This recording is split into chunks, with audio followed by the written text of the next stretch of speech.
Hello and welcome to Concepts Made Easy, your go-to space for clear, concise and conceptual learning. I am Dr. Akriti Chok and in today's session we are going to cover classical organizational behavior theories. So let's get started and make your learning simple and meaningful. So जो first है वो है industrial psychology. So organization behavior as a subject ही जो अपने concepts को लेता है वो industrial psychology से लेता है. बट क्या डिफरेंस है इंडस्ट्रियल साइकोलॉजी और ऑर्गेनाइजेशन बिहेवियर में कि इंडस्ट्रियल साइकोलॉजी में फोकस किया है एक ही डिसिप्लिन पे, साइकोलॉजी पे, बट जो ऑर्गेनाइजेशन बिहेवियर है वो मल्टीपल डिसिप्लिन से बनता है.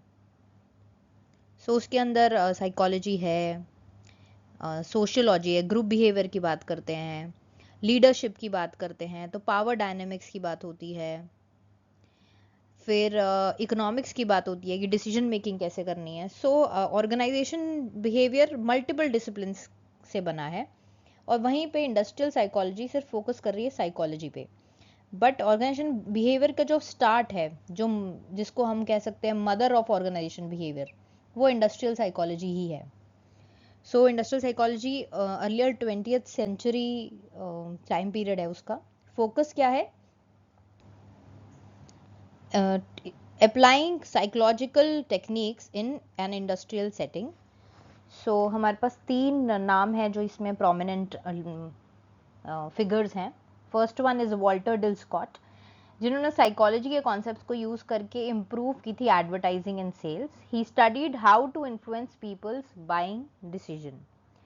नेक्स्ट जो है वो है एडवर्ड के स्ट्रॉन्ग जूनियर, जिन्होंने फोकस किया career guidance and vocational training. He created tools to help people to choose right career. Next है Hugo Munsterberg. He was called as the father of industrial psychology. इन्होंने study किया how to match people with the right jobs. किसको कौन सी jobs मिलनी चाहिए उनके बारे में स्टडी किया. He also wrote about how to make work safer and more efficient. इसका इम्पैक्ट पड़ा, ये it gain significant traction during world wars, world war 1 के टाइम पे एंड 2 के टाइम पे, due to the need for efficient personal selection and training for military and war industries. This marked a crucial step in bringing scientific study of individuals into workplace. Frederick Vincent Taylor, जो father of scientific management भी जिनको कहा जाता है, एक American mechanical engineer थे जिन्होंने ये थियोरी प्रपोज की थी. It's a theory of management that analyses and synthesises work flows to improve efficiency. Frederick W Taylor ने बात करी थी how to improve industrial efficiency पे बात करी थी. His main idea was that he believed that work could be studied scientifically to find the best way to do a job efficiently. उनका ये बिलीफ था कि हर एक जॉब को करने के लिए एक बेस्ट वे होता है, अगर हम उस जॉब को साइंटिफिकली स्टडी कर लेते हैं तो. Right. His focus was on increasing productivity by optimizing tasks, tools and worker training. जो साइंटिफिक मैनेजमेंट में की प्रिंसिपल्स हैं उसमें 4 प्रिंसिपल्स हैं. फर्स्ट है science and not rule of thumb.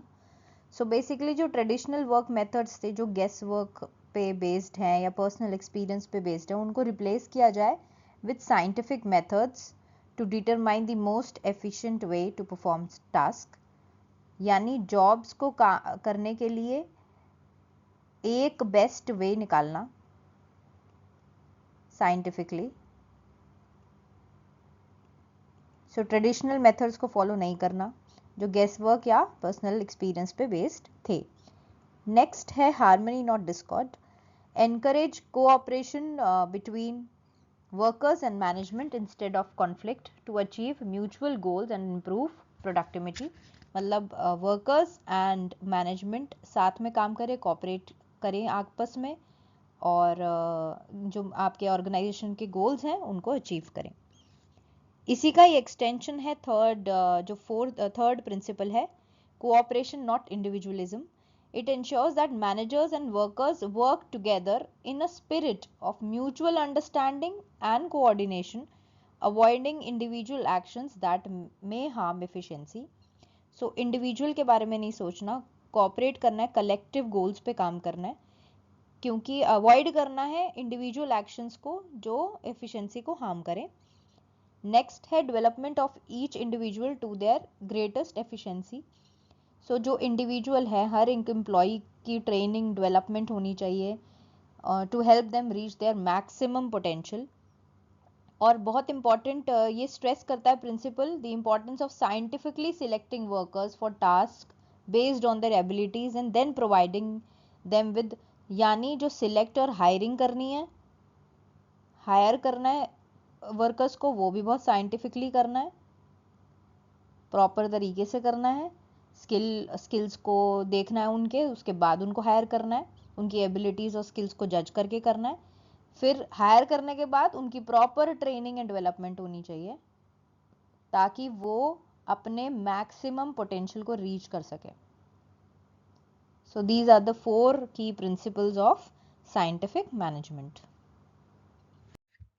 So time and motion study जो टेलर ने दी थी, टाइम स्टडी का डेफिनेशन क्या है? It's a technique to determine average time required by the trained worker to complete a task efficiently using a stopwatch.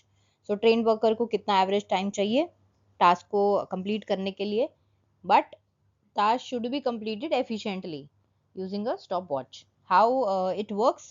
job को small और measurable task में divide किया जाएगा, हर task को time किया जाएगा using a stopwatch. The goal is to find the best time standard to complete the work with the minimum effort and maximum efficiency. तो goal क्या है? Best time निकालना है, best time standard निकालना है जिसको सब follow करेंगे कि इतने time में ये काम हो जाना चाहिए with minimum effort and maximum efficiency. So scientific method में जो next study है वो है motion study, जो फ्रैंक एंड लिनियन गिलबर्ट ने डेवलप की थी. ये हस्बैंड वाइफ थे, इनकी टीम थी और इन्होंने डेवलप की थी. It's a technique to identify movements involved in a task. So एक टास्क है, उसमें ये एनालाइज कर रहे थे कितना मूव करना पड़ रहा है वर्कर को वो टास्क को परफॉर्म करने के लिए, with the aim to eliminate wasteful और अननेसेसरी मोशंस. तो अगर कोई अननेसेसरी मूवमेंट कर रहे हैं, वेस्टफुल मूवमेंट कर रहे हैं, उसको एलिमिनेट करने के लिए ये टेक्निक थी.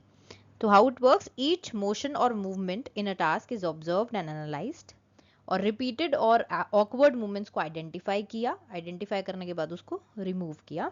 The workers body motions, चाहे वो hand के हैं, arm के हैं, eyes के हैं, वह study for the improvement. इन्होंने एक term भी coin की थी, Therblics. It is a basic unit of motion like reach, grasp, move, hold, etc. used to analyze motions scientifically. So इन्होंने एक term coin की थी जो basic unit of motion जिसको कहते हैं. Moving on, there are some concepts which are beyond 4 principles of scientific management. So beyond those core principles, scientific management also included standardization of tools and equipment.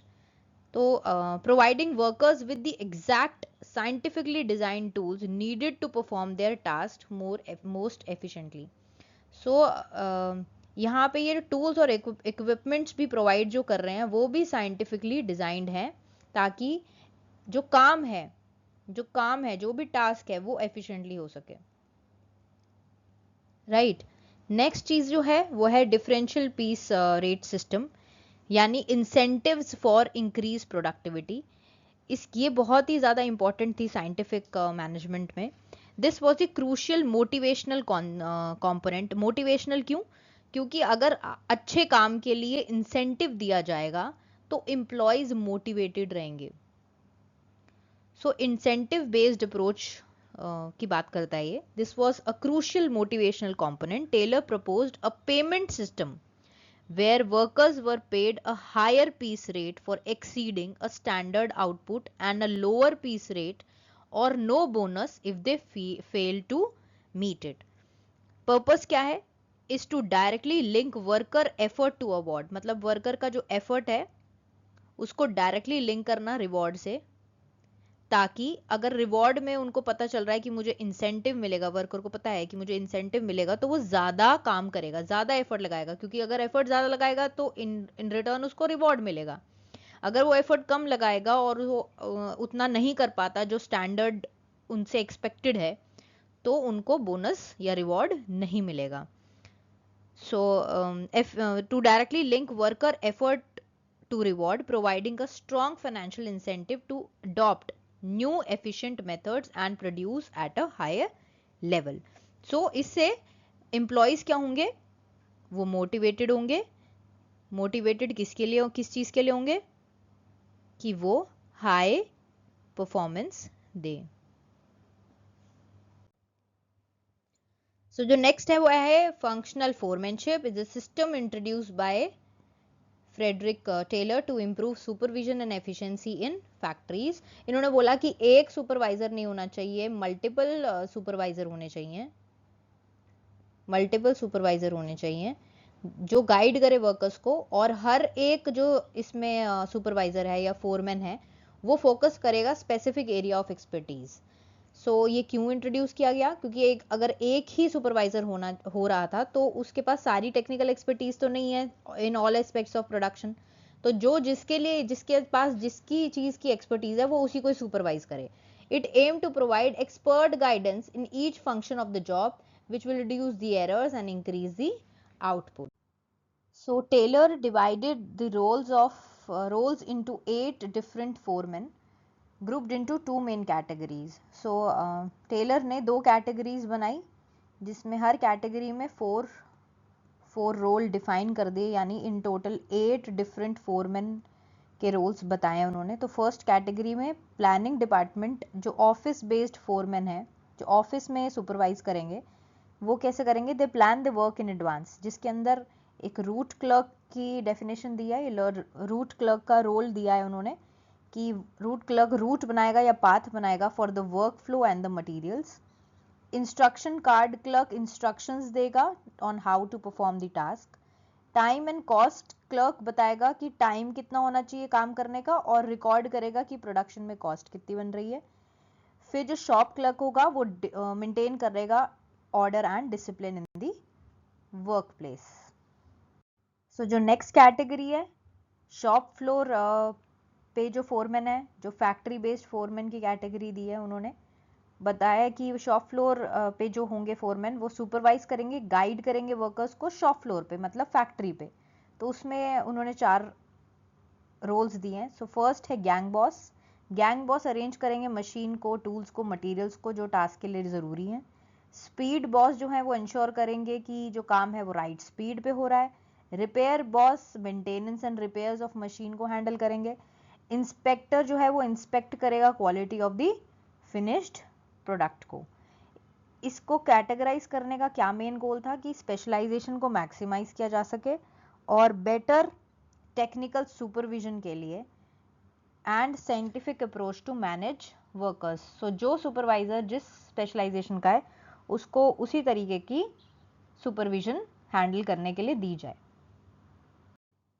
Moving on to the advantages of scientific management. Scientific management बात करती है कि productivity increase होनी चाहिए, efficiency increase होनी चाहिए, task को अच्छे से स्टडी किया जाता है, उनको ऑप्टिमाइज किया जाता है और ऐसे तरीका निकाला जाता है, वन बेस्ट वे निकाला जाता है कि इस जो भी काम है उसको कैसे जल्दी और विद कम लेस वेस्टेज किया जाए।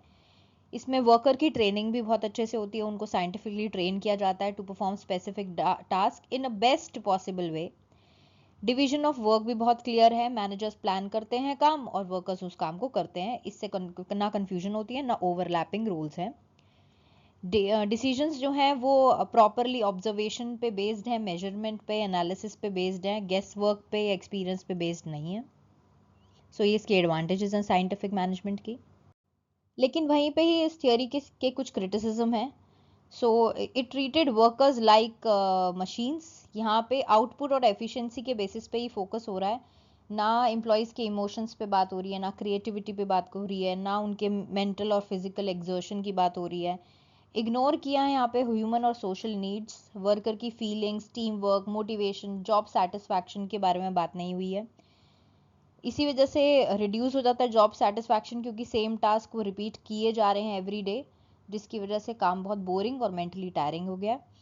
To much focus on control and discipline, managers बहुत ज़्यादा कंट्रोल करते हैं वर्कर्स को, और which leads to stress and lack of freedom at work. So जो नेक्स्ट थियरी आती है क्लासिकल में, वो आती है Henry Fayol administrative theory. Henry Fayol was a French industrialist and one of the first to define management as a universal process। जहाँ पे Taylor बात करते हैं, फोकस करते हैं शॉप फ्लोर वर्कर्स की, मतलब जो फैक्ट्री में वर्कर काम कर रहे हैं उन पे फोकस कर रहे हैं, वहीं पे ही फ्योल ने फोकस किया टॉप मैनेजमेंट पे और एडमिनिस्ट्रेटिव एक्टिविटीज पे फोकस किया ज़्यादा। हिज मेन आइडिया वॉज कि he believed that management is a skill and that can be taught and applied in any organization. He emphasized the functions of management and principles of administration that guide managers in running organization efficiently। यानी कि जो administration है या manage करना है organisation को, ये सिखाया जा सकता है, और उन्होंने बताया कि ये हम सिखा सकते हैं फंक्शंस ऑफ मैनेजमेंट अगर समझ आ जाएं मैनेजर्स को, और प्रिंसिपल्स समझ आ जाएं मैनेजमेंट को। अगर ये चीज़ समझ आ गई तो हम सीख सकते हैं कि हम कैसे मैनेज करें ऑर्गेनाइजेशन को और कैसे एडमिनिस्टर करें अपने सारे टास्क। सो इन्होंने 5 फंक्शंस बताए हैं मैनेजमेंट के। So planning, organizing, commanding, coordinating and controlling. Planning is to looking ahead and creating a plan of action. Organize करना management का काम है, arranging people and resources to carry out the plan. Then giving orders and guiding employees to perform task. Then coordinating, also ensuring all the parts of the organization work together smoothly. And then controlling is to monitor the performance and making improvements when needed। So पहले plan करना, plan के बाद सारी की सारी चीज़ों को organise करना, चाहे वो लोग हों चाहे वो रिसोर्सेज हो। ऑर्गेनाइज करने के बाद लोगों को कमांड देना कि ये काम कैसे करना है, कैसे होना चाहिए, ऑर्डर देना, और उसके बाद कोऑर्डिनेट करना, सारे के सारे जो टास्क हैं, सारे के सारे ऑर्गेनाइजेशन के जो टास्क हैं उनको एक साथ लेके आना, और उसके बाद जैसे काम कर लिया उसको कंट्रोल करना, मॉनिटर करना कि टास्क ठीक हुआ है या नहीं हुआ है। अगर नहीं हुआ है तो इम्प्रूवमेंट करना भी मैनेजमेंट का काम है। मतलब फंक्शंस है of management: plan, organise, command, coordinate and control. Next है Fayol 14 principles of management. First principle है division of work. Division of work means कि स्पेशलाइजेशन इंक्रीज करती है आउटपुट एंड एफिशिएंसी। सो जो एम्प्लॉय जिस चीज़ में स्पेशलाइज्ड है उसको वही काम देना, बिकॉज उससे आउटपुट इंक्रीज होता है और एफिशिएंसी इंक्रीज होती है। नेक्स्ट है authority and responsibility. Managers must have the right to give orders and take responsibility. क्यों? क्योंकि अथॉरिटी एंड रिस्पॉन्सिबिलिटी साथ साथ आते हैं। अगर आप अथॉरिटेटिव हो और मतलब आपके पास अथॉरिटी है तो you have to take responsibility also. तो उनके पास राइट है टू गिव ऑर्डर्स और managers need to take responsibility also. Next है डिसिप्लिन। डिसिप्लिन है employees must obey rules and respect agreements. Next है unity of command. Unity of command मतलब command देने वाला एक ही हो। So each employee should have only one direct supervisor. Unity of direction, direction जो है जिस डायरेक्शन में हमें जाना है यानी जो गोल है वो भी एक ही हो। So one goal, one plan, one leader for each group of activities.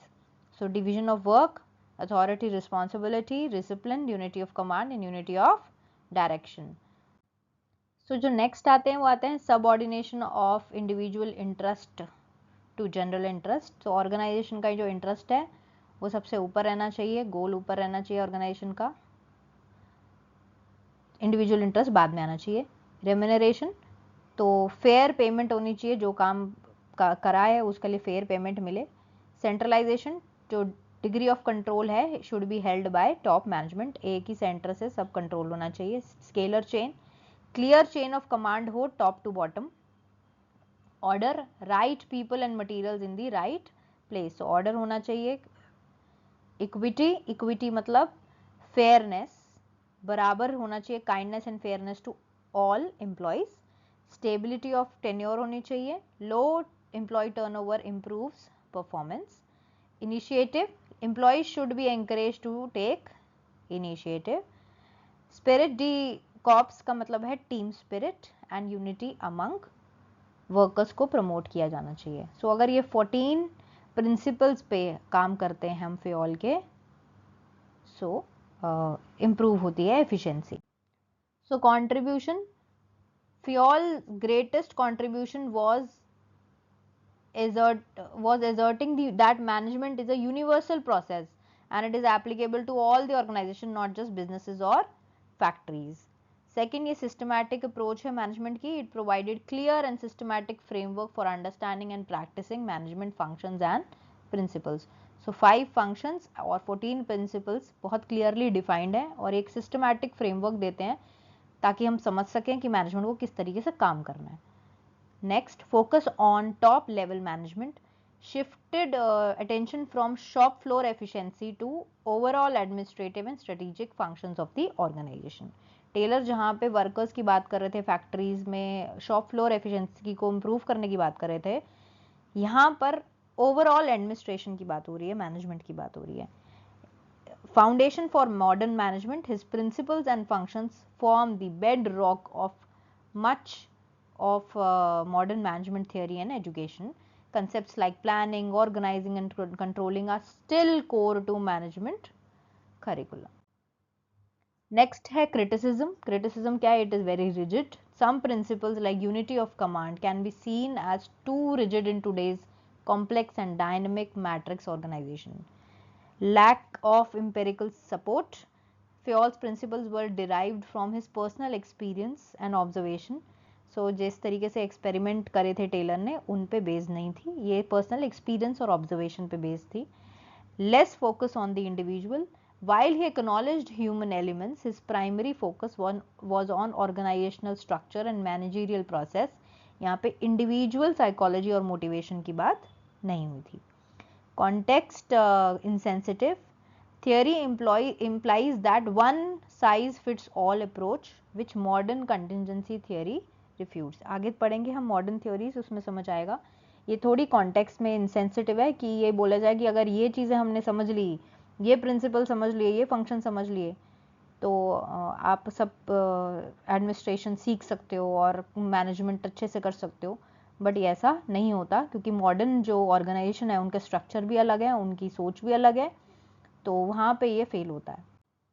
सो जो नेक्स्ट आती है क्लासिकल के अंदर, वो आती है max weber bureaucracy theory. He was a German sociologist जिन्होंने इंट्रोड्यूस किया the concept of bureaucracy as the most efficient and rational form of organization. His model is seen as the foundational theory of understanding formal structures, authority and organizational efficiency. इन्होंने क्यों की bureaucratic model को develop क्यों किया? Weber's के time पे जो most organisation थी वर रन ऑन ट्रेडिशनल और कैरिज्मेटिक अथॉरिटी, मतलब पर्सनल लॉयल्टी, किनशिप और लीडरशिप क्वालिटीज़ के बेसिस पे ऑर्गेनाइजेशन चलती थी. And these were seen as inefficient and inconsistent. So Weber ने प्रपोज किया रैशनल लीगल अथॉरिटी, जहाँ पे रूल्स एंड रेगुलेशंस गवर्न करेंगे ऑर्गेनाइजेशन को. पर्सनल रिलेशनशिप और फेवरेटिज्म नहीं गवर्न करेगी ऑर्गेनाइजेशन को. सो की फीचर्स ऑफ वेबर्स ब्यूरोक्रेसी, इसके अंदर क्लियरली डिफाइंड हेरारकी उन्होंने बताई. Every organisation should have well defined hierarchy of authority. Each position has a clearly assigned level of authority and responsibility. Chain of command को strictly follow किया जाएगा. जैसे clerk को report करना सुपरवाइजर को, जो रिपोर्ट करता मैनेजर को. So clear chain of command होगी. Division of labour and specialization. Jobs are divided based on skill and specialization. Each employee perform करता है specific task and becomes highly efficient in that area only. This leads to expertise and predictability in outcomes. So अगर कोई किसी को HR का specialization है, तो वो HR के ही काम करेगा और each employee will perform a specific task और उसी area में उसको efficient बनेगा. राइट, जिसकी वजह से उसको एक्सपर्टीज होगी और आउटकम को प्रिडिक्ट करना आसान हो जाएगा। तो skill based and specialization based division of labour होगा। Next, formal rules and regulations follow होंगे बहुत रिजिड तरीके से। Bureaucracy functions to comprehensive set of rules and procedures, जैसे गवर्नमेंट सेक्टर्स में होता है।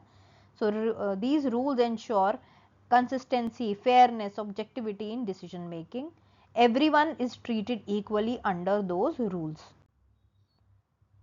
Impersonality, यहाँ पे personal feelings, emotions, relationship should not interfere with official decisions. Decisions बिल्कुल objective criteria पे लिए जाएंगे, not on who you know or how you feel. So neutrality रहेगी, fairness रहेगी, biasness reduce होगी, favoritism नहीं होगी. Technical competence and merit based employment, जैसे सिलेक्शन जो होगा या प्रमोशन होगा वो क्वालिफिकेशन, एजुकेशन और एक्सपीरियंस के बेसिस पे होगा, फेवरेटिज्म और नेपोटिज्म के बेसिस पे नहीं होगा. Employees were chosen on the basis of technical skills and knowledge, और जो प्रमोशन होगी वो परफॉर्मेंस किस तरीके की गई है, अच्छी परफॉर्मेंस गई है तो प्रमोशन होगी, अदरवाइज नहीं होगी. कनेक्शन के बेसिस पे नहीं होगी प्रमोशन.